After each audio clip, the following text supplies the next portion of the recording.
Halo semua, apa kabar? Kembali lagi di my YouTube channel. Dan semoga kalian tetap semangat untuk menjalani aktivitas minggu ini. Dan kalian tetap stay safe seperti biasa. Nah, hari ini aku mau sharing versi aku sendiri, manfaat belajar ilmu komunikasi. Ingat ya, versi aku. Oke, jadi ilmu komunikasi itu sebenarnya bisa dikatakan sebagai ilmu yang sangat dekat dengan kehidupan kita sehari-hari. Itu udah pasti. Karena itu adalah komunikasi, kita harus berkomunikasi dengan orang-orang.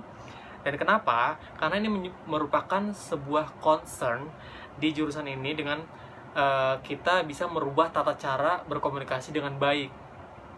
Sudah bukan rahasia umum lagi nih kalau misalkan kita memiliki komunikasi yang memiliki peran penting dalam hal interaksi baik dalam individu maupun kelompok. Misalnya nih, hubungan di dalam suatu keluarga, masyarakat hingga pekerjaan. Ini udah pasti itu dibutuhkan banget, apalagi di dunia pekerjaan. Itu sangat penting banget ya. Oke. Nah, hampir semua hal di atas, maksudnya kayak semua itu dibutuhkan dengan menggunakan komunikasi. Apapun yang kita jalani setiap harinya itu pasti menggunakan interaksi, yaitu komunikasi. So, jadi ingat ya, ilmu komunikasi yang ingin aku sampaikan ini adalah versi aku sendiri, dan ini merupakan interaksi antar individu dan kelompok. Oke? So, yang pertama, kita harus memiliki kemampuan mendengar, menulis, dan berbicara. Kenapa? Ketika kita mendengar seseorang berbicara, kita harus bisa menangkap itu dengan jelas dan mengerti apa yang orang itu sampaikan. Jadi kita juga bisa meresapi apa yang mereka sampaikan, dan kita bisa mengucapkan itu dengan hal yang sama, atau mungkin dengan bahasa-bahasa yang kita bisa buat sendiri tapi mudah dipahami oleh orang lain, seperti itu. Kedua, tadi ada menulis. Nah, kalian tuh juga harus bisa menulis. Menulis itu apa sih? Bukan kayak kita menulis diary, bukan. Tapi kayak lebih bagaimana kalau misalkan kita menulis by WhatsApp misalkan kalian, atau email. Itu kan kalian harus bisa merangkum kalimat yang bisa dipahami oleh orang-orang gitu loh. Jadi nggak ambigu, nggak rancu. Jadi orang-orang bisa memahami tulisan kalian juga, serta berbicara. Nah, seperti tadi aku bilang, ketika kita mendengarkan orang lain berbicara, kita harus meresapi omongannya mereka, sehingga kita bisa mengulang kembali omongan mereka itu dengan versi kita. Ada kata-kata yang memang kita bisa ubah dengan gaya bahasa kita sendiri. Yang penting orang-orang tuh bisa mengerti apa yang kita sampaikan, seperti itu.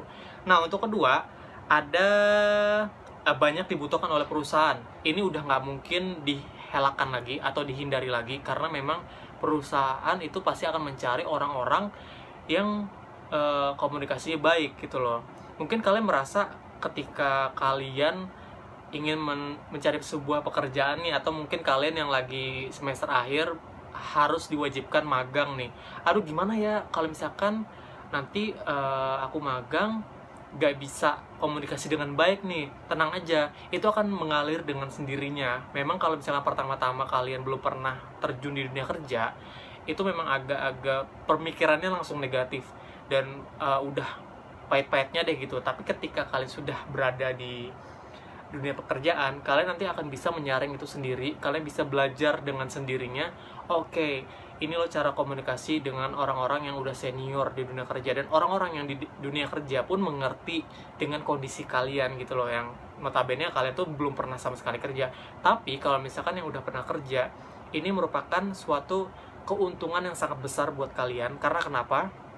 Setiap kalian berkomunikasi, misalkan kalian melakukan interview, itu kan udah termasuk pengalaman ya, dan apa yang udah kalian dapat itu bisa kalian saring lagi, apa yang salah kalian perbaiki, apa yang benar kalian tingkatkan lagi. Itulah kenapa bisa dibilang banyak dibutuhkan oleh perusahaan.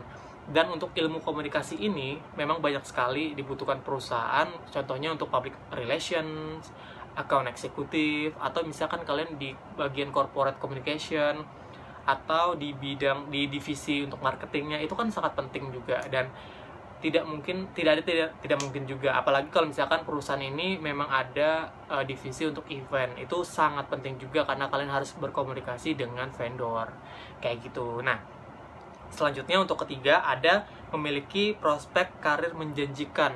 Yes, benar sekali, karena ketika kalian sudah belajar ilmu komunikasi atau kalian mengambil kuliah jurusan ilmu komunikasi, terus kalian terjun ke dunia kerja yang memang basically backgroundnya itu adalah komunikasi, seperti tadi yang udah aku bilang, PR, account eksekutif, dan lain-lainnya. Ketika kalian sudah bekerja 2 atau 3 tahun di perusahaan tersebut, terus kalian ingin mengembangkan karir kalian di perusahaan lain, ini sangat bagus sekali, karena bagaimanapun juga pengalaman kalian yang sudah kalian dapatkan itu kalian bisa kembangkan lagi, dan pasti perusahaan baru akan menanyakan experience kalian di perusahaan lama gitu loh, ngapain aja. Nah, skill kalian untuk berkomunikasi ke perusahaan baru, HRD ataupun ke BOD ataupun ke user, itu sangat penting sekali ketika kalian menyampaikan, oke, saya begini loh dulu kerjanya. Jadi kalian kan jadi tahu mengalir sendiri, dan ini juga bisa melatih kalian untuk menjawab pertanyaan dari HRD, BOD, user, ataupun siapapun atasan yang akan nanti menanyakan ketika kalian mendapatkan pekerjaan baru itu, seperti itu. Dan tidak hanya di perusahaan, ketika kalian memang passion kalian juga ada side jobnya di dunia entertain, kayak misalkan jadi penyanyi kafe ataupun MC juga bisa tuh. Itu kan berpengaruh besar juga, itu bisa meningkatkan karir kalian. Tapi itu harus dari niat kalian ya, nggak boleh ikut-ikutan si A, si B, si C. Wah, si A, si B, si C bisa nih seperti ini, jadikanlah itu motivasi, tapi bukan untuk ikut-ikutan, ngerti nggak? Kalian tuh harus ikutin kata hati kalian, karena kalau kalian memaksakan pengen menjadi orang lain seperti teman-teman kalian, tapi kalau hati kalian tidak menghendaki, itu susah gitu. Jadi sekali lagi, ikuti kata hati, nggak boleh ikut-ikutan, itu aja. Nah, yang keempat itu kemungkinan besar tetap dibutuhkan di masa depan.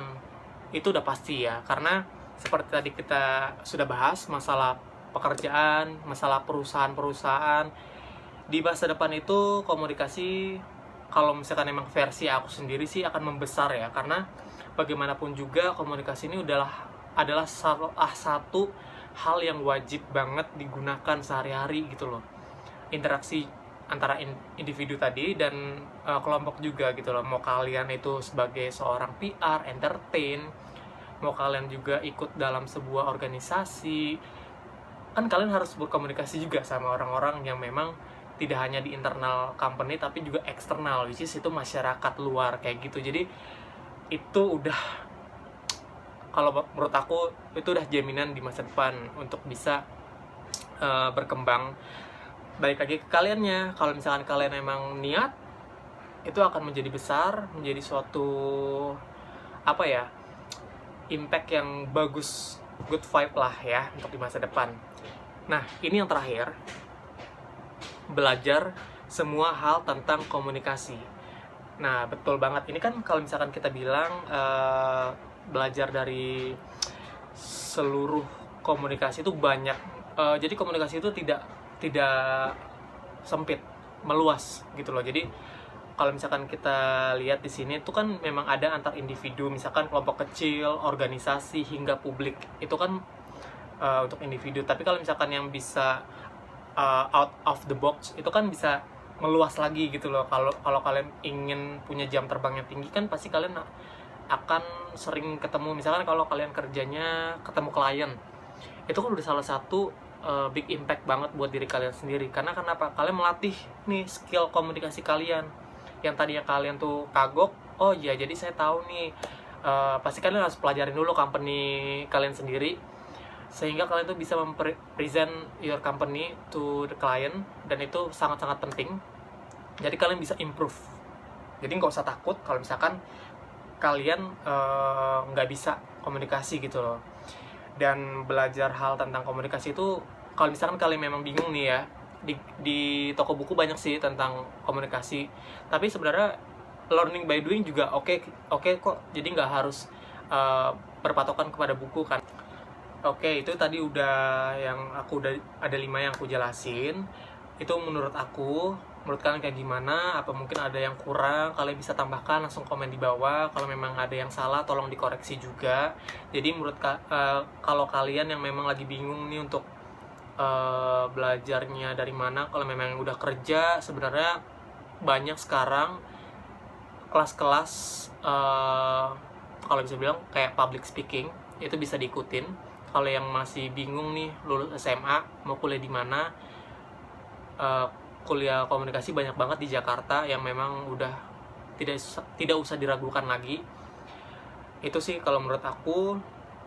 So, sekian dulu untuk video kali ini. Kalau misalkan ada yang ingin request bikin video apapun itu, kalian bisa langsung komen aja di bawah. Aku akan tunggu, aku akan bikin demi kalian. Dan I'll see you next video. Bye! Oke, itu tadi udah ada 5 yang aku jelasin. Itu menurut kalian kayak gimana, apa mungkin ada yang kurang, kalian bisa tambahkan, langsung komen di bawah. Kalau memang ada yang salah tolong dikoreksi juga. Jadi kalau kalian yang memang lagi bingung nih untuk belajarnya dari mana, kalau memang udah kerja, sebenarnya banyak sekarang kelas-kelas kalau bisa bilang kayak public speaking, itu bisa diikutin. Kalau yang masih bingung nih, lulus SMA mau kuliah di mana, kuliah komunikasi banyak banget di Jakarta yang memang udah tidak usah diragukan lagi. Itu sih kalau menurut aku. So, sekian dulu untuk video kali ini. Kalau misalkan ada yang ingin request bikin video apapun itu, kalian bisa langsung komen aja di bawah. Aku akan tunggu, aku akan bikin demi kalian. Dan I'll see you next video.